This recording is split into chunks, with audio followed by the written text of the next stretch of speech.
Assalamualaikum warahmatullahi wabarakatuh. Perkenalkan, nama saya Arif Muhammad Lutfi Anwar dan pada kali ini saya akan menjelaskan codingan saya untuk proyek akhir pemrograman basis objek semester 3 untuk prodi Teknik Komputer Universitas Negeri Semarang. Tentu saja yang pertama di sini ada kelas poliklinik. Nah, kelas poliklinik ini gunanya apa sih? Mungkin kita semua sudah tahu ya gunanya buat apa. Kelas ini tuh gunanya untuk inti dari program yang digunakan untuk menyimpan data dari semua metode ini tuh nanti disimpannya ke sini gitu kan. Ibaratnya ini tuh kayak kalau dalam folder itu ini main foldernya lah gitu kan. Kalau ini nggak ada, semua sudah pasti codingannya itu bakal error.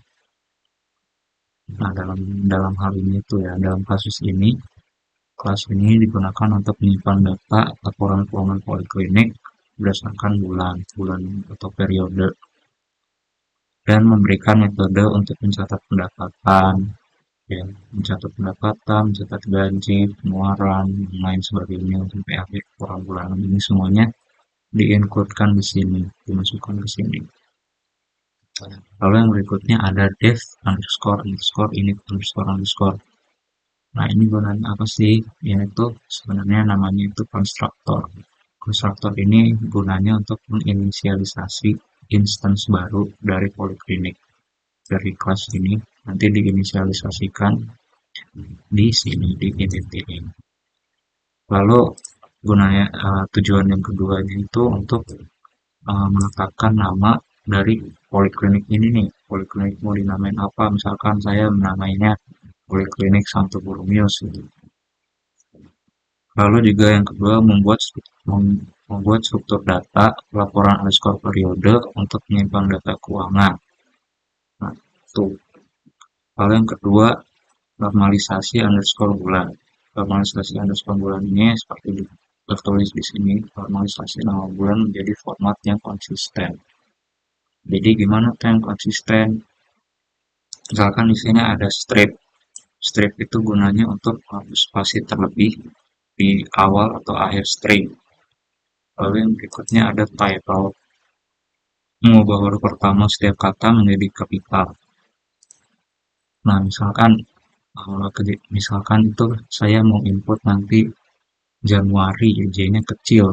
Terus saya mau input lagi nih, ada data baru saya mau input lagi Januari, bulan Januari tapi J-nya besar. Nah, kalau misalkan nggak pakai title ini, maka itu tuh bakalan salah, datanya itu nggak bertambah gitu, tapi malah membuat kayak data baru gitu.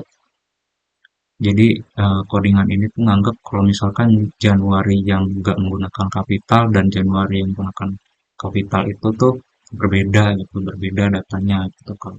Kalau misalkan ada dot title ini, dia mengubah pokoknya semua mau kita input tanpa J-nya besar, tanpa huruf kapital misalkan, dia tetap menganggapnya itu sebagai kapital dan tetap ditambahin di sini.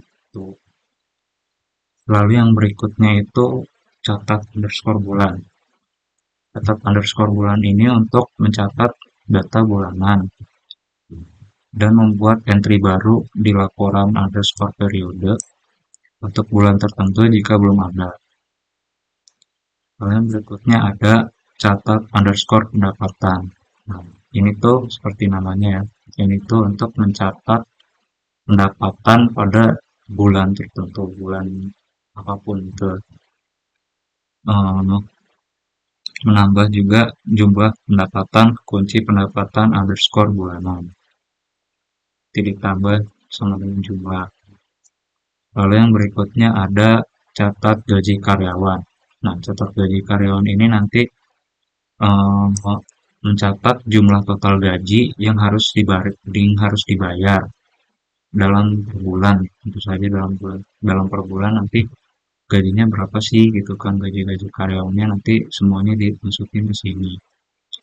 Lalu metode yang selanjutnya itu untuk catat pengeluaran barang. Nah, catat pengeluaran barang ini untuk mencatat pengeluaran untuk membeli barang gitu ya, misalkan beli obat, beli alat-alat medis gitu kan, beli apa, misalkan juga mau eh, beli ambulan misalkan bisa bisa juga di sini gitu kan. Lalu yang berikutnya ada tambah pasien laboratorium. Nah, setiap poliklinik ya yang saya tahu itu memiliki laboratorium. Jadi tentu saja saya menambahkan metode tambah pasien laboratorium di sini. Gunanya itu untuk menambah jumlah pasien laboratorium yang dilayani per bulannya dan menghitung pendapatan laboratorium berdasarkan tarif. Nah, nanti dipatoklah tarifnya berapa nanti. Nah, dan nanti juga ditambahin ke laporan bulanannya. Dan yang berikutnya yaitu tambah pendapatan obat. Nah, tambah pendapatan obat ini digunakan untuk mencatat pendapatan penjualan obat. Tentu saja dalam per bulan nanti dicatat berapa sih obat yang terjual gitu kan. Pendapatannya berapa nanti juga dikeluarkan di laporan bulanan. Nah, sekarang apa sih itu metode laporan bulanan? Laporan bulanan ini tuh ya sebenarnya buat bikin laporan bulanan yang lengkap gitu ya. Semuanya datanya ada dari mulai ini, dari mulai catat pendapatan, dari terus kemudian gaji karyawan yang harus dibayar berapa, catat pengeluaran barang, tentang pasien dan lain sebagainya gitu kan. Pokoknya lengkap lah di situ gitu kan. Nah, lalu selanjutnya ini tuh buat simulasi interaktifnya ya. Ya nanti kita jelasin sambil kita run aja ya. Jadi yang pertama itu ada catat pendapatan. Misalkan kita pilih dulu catat pendapatan, lalu tentu saja kita pilih Januari 2024. Jumlah pendapatan misalkan 10 juta, 10 juta wahid, 2, 3, 4, 6, 10 juta misalkan. Lalu yang berikutnya kita ingin mencatat gaji karyawan, misalkan gajinya 4.500.000, 4.500.000. Oh, sorry, salah, salah, salah. Ini kita disuruh masukin bulan dulu ya. Iya, lupa, lupa. Salah, salah. Diulang, ulang, ulang. Dari Januari 2024 misal. Jumlah pendapatannya misalkan ya sama kayak tadi 10 juta.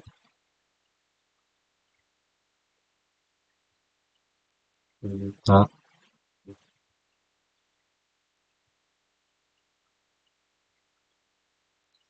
Terus catat gaji karyawan. Masukkan bulan dulu ya, Januari 2024 juga sama. Masukkan total gaji karyawan, misalkan gajinya 4.500.000. Terus kita catat pengeluaran barang. Kita kekurangannya dari ini mungkin bukan kekurangan juga sih, cuman agak ngeribetin lah gitu, agak ngeribetin istilahnya karena kita tuh harus terus-menerus input masukan bulan ini. Itu mungkin hmm, menurut saya tuh agak annoying ya, agak mengganggu sih. Cuman apa sih 2024 misalkan pengeluaran barang, misalkan pengeluarannya 3 juta. 3 juta. Terus yang kemudian 4, 4 masukin lagi Januari 2024, masukkan jumlah pasien laboratorium. Misalkan jumlah pasiennya 10.000. Oh iya, kalau nggak salah saya sudah mencatat di laboratoriumnya itu berapa. Hmm, oh iya ini ya, tarif untuk laboratoriumnya ini di sini 100.000 ya, bisa nanti saya ubah. Cuman buat sekarang ya ikutin aja dulu ya. Saya berikutnya masukin lagi bulan 4 pendapatan penjualan obat misalkan 6 juta. Itu sih 6.000, 60 juta. Terus tambah udah ya 56 sekarang. Kita lihat laporan keuangannya pada bulan Januari 2024. Bisa kita lihat di sini ya. Oh, ini saya salah input nih, malah jadi miliar nih pendapatannya. Eh, 1 miliar pendapat. Saya salah input ini. Kebanyakan ini nol ya. Ya, tapi kira-kira seperti inilah gitu kan. Seperti ini semuanya tampilkan mau pendapatan dari laboratorium pendapatannya berapa, pendapatan obatnya berapa, gaji karyawan berapa, gaji barang berapa, terus juga keuntungannya itu ditunjukin juga, kalau misalkan rugi juga nanti ditunjukin. Tuh. Misalkan kita mau lihat laporan Desember, kan kita belum input nih misalkan Desember 2024 belum di-input. Nah, nanti bakal keluar tidak ada data untuk bulan Desember. Nah, nanti bisa kita input lagi.